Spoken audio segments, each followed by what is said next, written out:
I think retreat went well.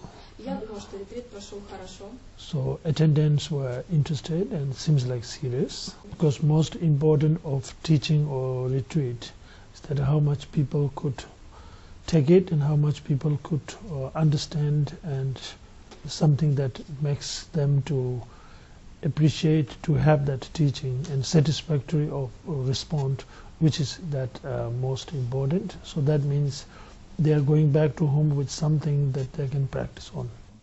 You were giving teachings on the text, the pitch instructions on the four goodnesses.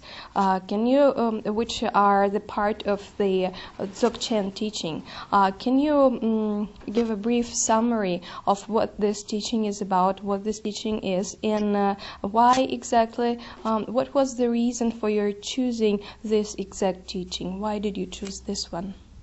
I think the teaching mainly coming from the main text of Shangshung Nyingju, one of the most respected and valued text of Dzogchen in the Burn tradition.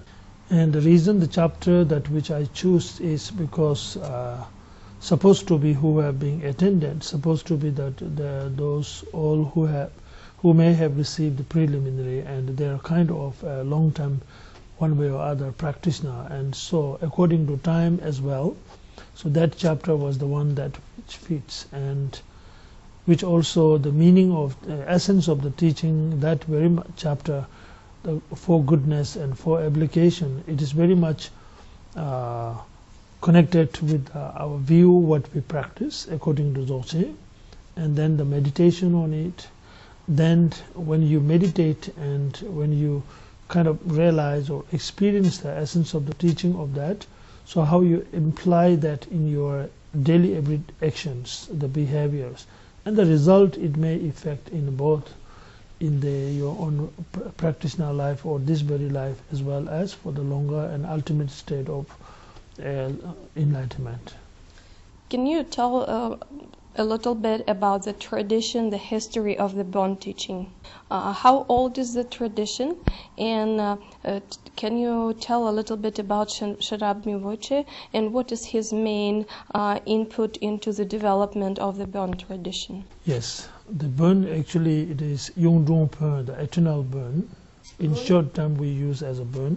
According to our chronology, Согласно нашей хронологии, we have in the text mentioned about, в текстах говорится, it has about more than 18,000 years of history since it is being taught by Buddha Shenrab. Although many scholars are having claiming different dates and period of times, but that is according to what they kind of grasp on the object or materials. Dumba Shenrab is a founder Buddha we call, or the founder of Burn religion. Its main teachings are dedicated to benefit all sentient beings, which is that we can apply that in our everyday life. It is not something just blind faith or any kind of dogma that you stick on something that whether or not you experience or any such. But the teaching of Dumba Shenrab is very practical, very direct, very timely. That is, anybody who is open and ready for themselves, the teaching is applicable in every occasion of your day-to-day life. It is stored in Olmo Lungring, which is his birthplace, Pure Land, actually according to Burn. Then gradually through his successor Mucho Demduk, then well-known, the six great scholar or the learned masters of the 6 different countries spread to their country in their native language, which including China and India as well. Gradually in Tibet during the first Tibetan king period and the Shangshung king as well. Mainly it is transmitted in Tibet from Shangshung and from Shangshung language, and containing the teachings of Dumba Shenrab or Yungdung Pen is well-known 9 ways of Burn Tikpa Rinpa Gu, or Donga Semsum, the Sutra, Tantra, and Dzogchen. In another way, the categorically. И иной способ категоризации учения – это на 3 уровня, на сутры, тантры и дзогчен. All meant to be overcoming from your emotion, from your ignorance, and from your own inner illusion thoughts, to make your life better happier, meaningful life. Делает нашу жизнь лучше, более счастливой, более осмысленной. Awakening your spirituality, which is a potential of human nature, a human quality. Это пробуждает нашу духовность, что является нашим потенциальным качеством в любом человеке. Это качество, присутствующее в любом человеке. So he visited in Tibet as well, but he didn't found anyone qualified to receive the whole advanced or the higher teachings that time. But he had prophesied and taught very basic teachings of the Burn then, and prophesied and pray that time will come and that Tibet will be the practitioner of the Burn later on, which happened. Burn is inseparable with the Tibetan cultures, history and society, and because it's not only religion, it is also greatly influenced in a day-to-day living style of Tibetans and the Tibetan culture. So therefore it is known as Tibetan native religion of Tibet and a root of the Tibetan culture. In the history of Tibet, there are two distinct periods, before Buddhist and Buddhist period. Can you explain if there were any differences in the old Burn before Buddhism and in the Burn that was that actually existed after Buddhism? Is there any difference? Can you explain if there's any? I think in a essence level, not during only Buddhists arrived in Tibet and before, but since Buddha Rinpoche's teaching started and up until now, essence level there's no difference. Essence is same then and now. But in some rituals maybe and the systems and systematical things, I'm sure both has influences to Burn as well as to Buddhist. It is very natural in the history of everywhere. You know, things new comes and always makes influence. But new will also take some influential from the old. That is very natural. You cannot make everything complete new, because which is already deeply well settled, connected and rooted with the Tibetan people's living since generation after generation. So this is not going to happen in practical too, right? So therefore there are minor things I'm sure there is a change or influence each other. Some average people may think that Burn is very much like shamanic teaching.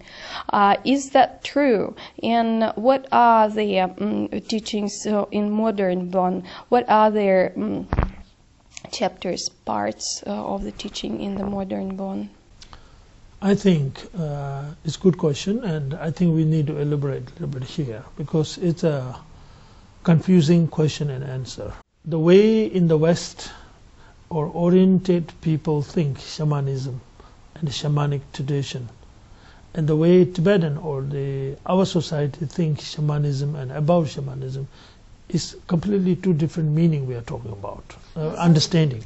So in shamanism, if you think that what you meant shamanism is what you find here in the West or many other countries, part of old time or long time tradition existing, which is kind of performed by certain reason, specific reason, for certain limit, certain period, for just temporal relief, temporal healing, connecting to the different spirit and this and that, which doesn't have a long history, that who is founder of the this particular tradition, which doesn't have particular, I think, what is the so-called shamanic systematically, what is the view, what is meditation, what is conduct, this and that.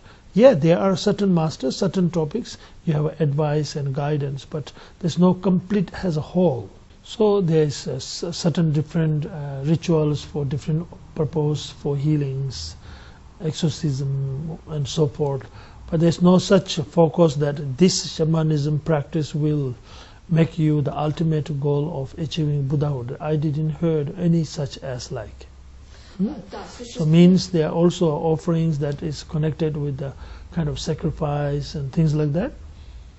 And these things, rituals, what we think in the West, I think, according to my knowledge, that is what their shamanism is. So in that regard, the ritual aspect, healing aspect, and regarding to connecting with the respect to the elements, spirit of different element, different aspect, and that similar way very much. But concept or the motive is completely different. We both, Burn and Buddhist, have such rituals, ceremonies, and healing methods.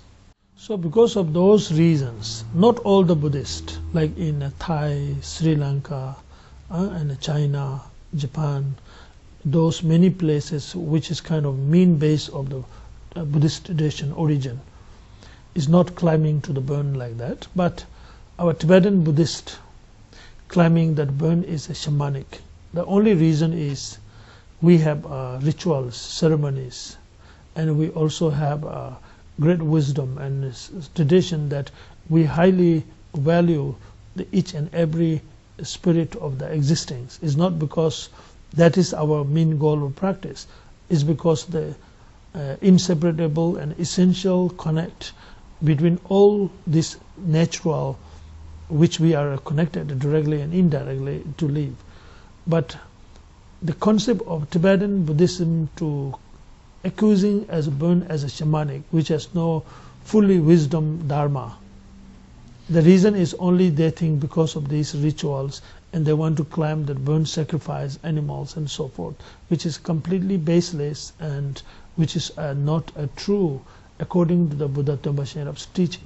So main reason what I'm saying here is, according to Thompa Shenrap's teaching, we don't have such shamanism or shamanic culture or tradition what we have.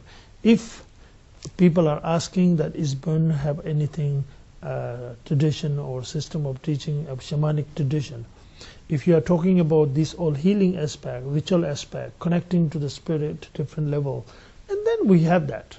But that is not the only shamanic tradition what truly is. But this is how Tibetan Buddhists are connecting to Burn, which is also existing very widely practiced in Buddhist, Tibetan Buddhists as well. So that is very much depend on how you are asking the questions, according to which level you are asking questions. Speaking about contradictions between Burn and Buddhism, to what extent they were grounded in politics, and are there any internal contradictions too between Burn and Buddhism? At the moment, right now, His Holiness Dalai Lama invites representatives of the Burn tradition, and the High Lamas exchange initiations. Like the example would be the last Kala Chakra initiation, when the Burn heads of the Burn were present. And so the question is, what are the relations between the Burn and Buddhist groups? What were they like before, and what are they like now? Good question again. I think, first of all, what we have a history of critics and contradictions and discriminations, all of these are very much based on politics, first of all. Some are domestic political issues, some are influenced from the outside or external influences, whatever. Mainly, I think it is motivated in the base of the politics, bureaucrats. In early days, we Tibetans are kind of like a close to outside world. And you are the one who have the powers, that you are the very much one who does things what you want to do, no matter of what is happening and the people are talking about and so forth like that. There's not very much chance.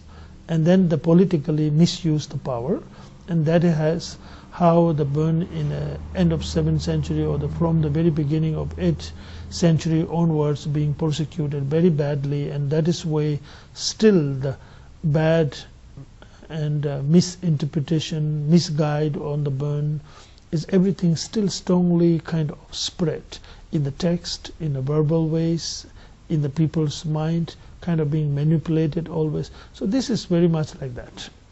And then the relationship between the two tradition and the community are influenced by that kind of circumstances. and people have gone through a lot of destructions. But somehow the burn had been preserved by those great masters and siddhas of those days, and that is why what we have now burned as, like it is already existing in the early days potentially, and quality level and transmission and the lineage and the teachings, everything is unbrokenly existing still. So it is not totally they could eliminate or destroy it completely, disappearance in the Tibetan society and the Tibetan community. It's still strongly practiced in the Tibetan community in Tibet, at both and in exile. So since 1959, when we are in exile, the situation changed, with choice and without choice, I guess. So the one main responsibility of preserving and protection of our tradition of the Burn now in exile is because of the complete dedication and full dedication, hard work, and tireless hard work of the spiritual head of the Burn, the 33rd, His Holiness Mary Tinzi, and also His Eminence, one of the most respected teacher and the senior most teacher of the Burn, His Eminence Yongzi Tenzin Namda Rinpoche.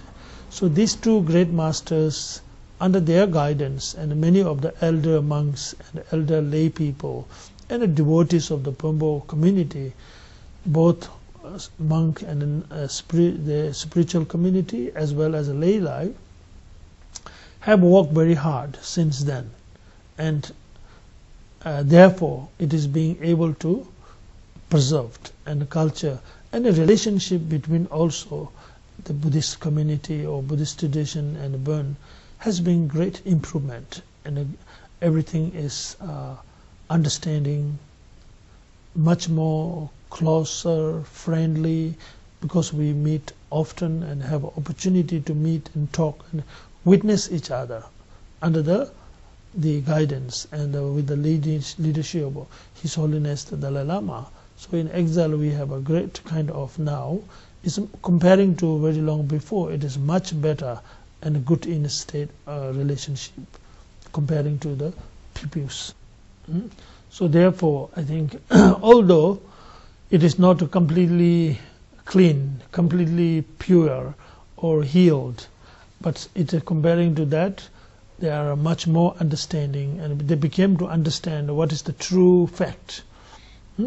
So therefore, in the younger generations, both in the youths of the lay and also younger monks, educated monks and open-minded monks, are very much open and coming forward both from the Burn and the Buddhist traditions. We are meeting as a friends, discuss, share, and His Holiness Dalai Lama make a true official visit in our mother monastery in Manri in India, and also oftenly in different occasions he always emphasize, encourage, advise to people that if we Tibetans wanted to have complete knowledge of the Tibetan culture and the tradition and the religion without protecting and preserving Burn, there is no complete history, complete tradition, complete religion of Tibet.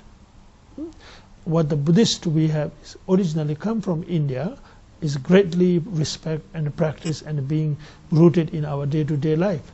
But the Burn is our root of our ancestors and so forth. So these things people are also now awakening. Early days was misinterpreted, misguided, and mispower used, etc. Now we are not something in the same situation. We are more knowledge, we are more having a communication, contact, face to face. So therefore people getting much more understanding. Even though some of the Buddhist kind of orthodox masters still stick on whether there is a base or not, but still stick on the same concept of sectarism and discriminative concept still, but very much comparing to better, we are in a good relationship. Now I would like to ask you about your biography. Your full name starts with Latri, and this is because of the name of a monastery. Can you tell a little bit? Can you say a few words about the monastery, about this name, about this tradition, how it's been developed, and what is it like nowadays? Yeah, so as you say, I used my first name as Latri. Latri is a kind of family surname, and it was a name of one of the well-known master, and that who kind of being well-knownly and both in spiritual and practice and so forth in the community as well.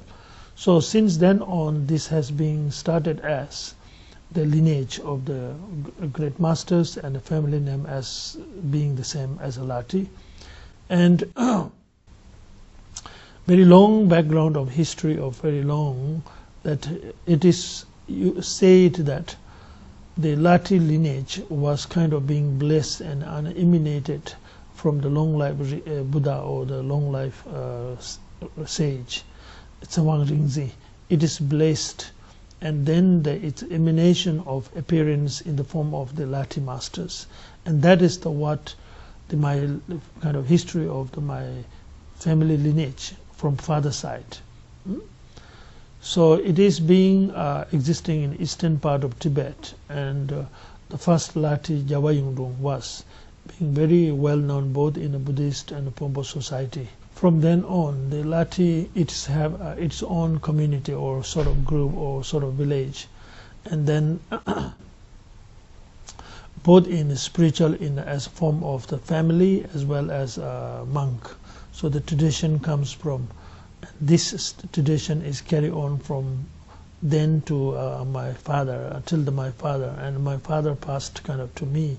I'm as an elder son, so I am now in a kind of responsibility of that lineage as abbot of the monastery in Tibet.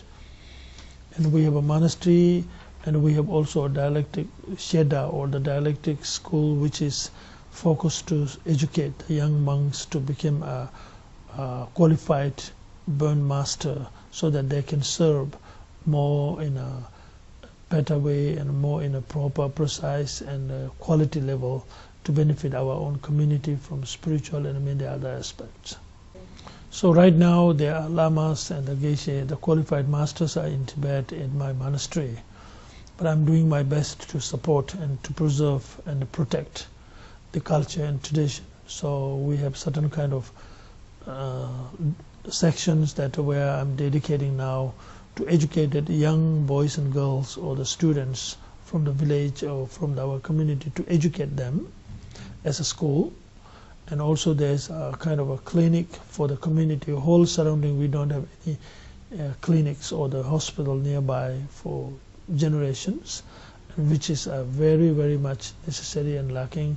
So, and then the mean is a Sheda, which is dedicated for educating the young monks who are not just wearing robes but should have a proper qualification.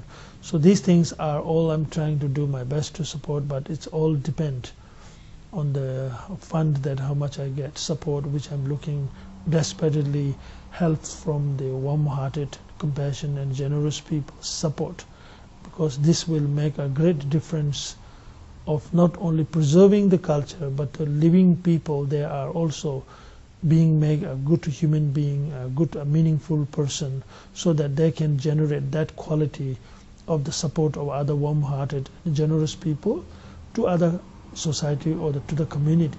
So that is what is kind of currently now program, starting projects and things like this is going on. But the main thing is lacking a lot of financial needs and supports. You also have another project, the BCH in Dolenji. How did you find this one, and what is this current stage of this project? Yes, the BCH, I call it BCH, means in short form, otherwise is a Burn Children's Home. Home for the poor and the poverty children for their own self to study and stay as like a home. So that is established in 1988 in order to preserve generally to Tibetan culture and Tibetan tradition and system of religion or spiritual. Mainly I focus on spiritual, not as a religion to the children, really. The main thing, my focus is to educate them, those people who have no opportunity to go to school and study, to become something, although they are very potential to do and to become some such. So those are meant to be support and have opportunity from the very poor background families. So I started this with the 45 boys and girls. Вначале там было 45 мальчиков и девочек. Now I am raising more than 300 children, boys and girls. На сегодняшний день я воспитываю, ращу более 300 мальчиков и девочек. Currently at BCH we have 200 and almost 78, 79, and the rest are going in different cities in a college or professional trainings in the university and other institutes. So this is all from the support from my students and the well-wishers and interested people that who wanted to help to make these poor children opportunity and make their future brighter, and also their children be literate, be educated, because these are otherwise have no opportunity. So because of everyone's love and compassion and a warm-hearted of generosity, that each and every penny that I get support, it's all meant to be used only for their purpose, for their education, for their food, living conditions, because we are providing them at the BCH full-fledged what they are required as a normal child with their own families. Living accommodation, health, cloth, education, food, studies, and further all necessary things, So these things are all happen because of those.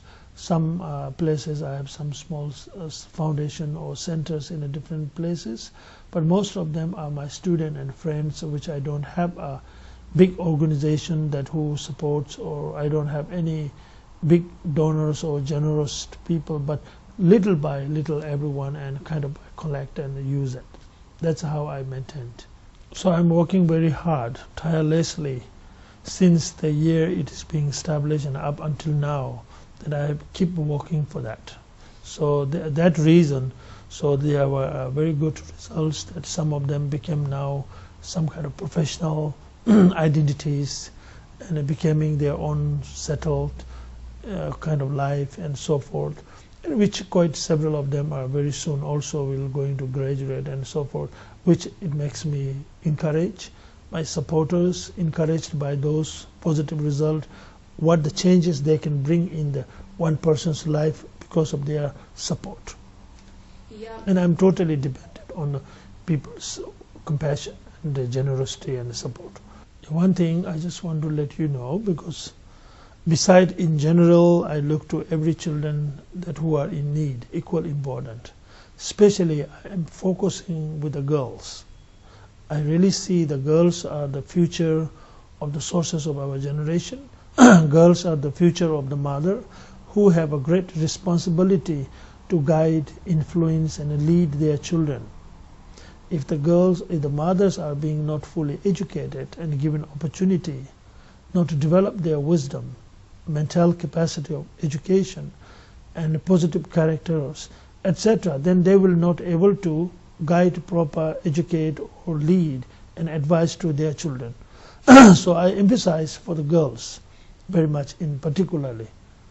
That is that is what I am mainly kind of putting my effort also for that. And regardless of the background of the children, I don't kind of select what is their religious background, although it is in a Burn community and it is a Burn children's home. But I really see any children that comes to my door who needs a truly help and lacking opportunity, if I'm in position to, and I always, and we have not only Pombo, we have some even Hindu children, we have Buddhist children, so it's all, everyone once there, we treat them all in as a one member of the family. And I don't emphasize them at all religious influence, or I'm not trying to manipulate them the Burn religious belief. Because I believe religious are individual matters. When you became to understand what is true religion and which is which, then you have to make your own choice and a karma that you need to be connected. Whatever makes, because we all have a different capacity of understanding. Your understanding is not same as her understanding and my understanding. So if I teach them or force them on my understanding, and it won't help them. What I need is, and what I'm emphasizing is, educating them and to make them a good human being. I emphasize them to develop the spirituality of human being, because that is not a religion. That's a quality of the human being, to make you a good woman, warm-hearted human being. That is what we are lacking. And then religious is your business, your choice. You can make a choice later on. But first of all, you have to prove that as a human being, you have to be a good human being, warm-hearted human being. You have to have, for that, must have a spirituality, which we are lacking now in modern life and modern society. That is what I'm emphasizing for them. And the last question, it's a traditional question, and I always ask it to all the teachers. What is enlightenment? I think enlightenment, according to in the Burn tradition, means in Tibetan word we have two words that we call a sang-ye. Enlightenment, sang means total clearing from all the negative karma and the negative energy, the emotions and the negative thoughts. When you are totally cleansed from that, then the second word meaning is perfected in you. That is a development, achievement, complete accomplishment, ye. So these two became enlightenment, sang-ye. Clean all your negative karma and emotionals, poisons like that, and you become naturally fully accomplished. In place of that purification, you became a complete clean person, perfect person in a real sense. That perfectness means full of love, full of compassion. So enlightenment is full of love and compassion, with complete achievement and with the purification of all the negative karmas.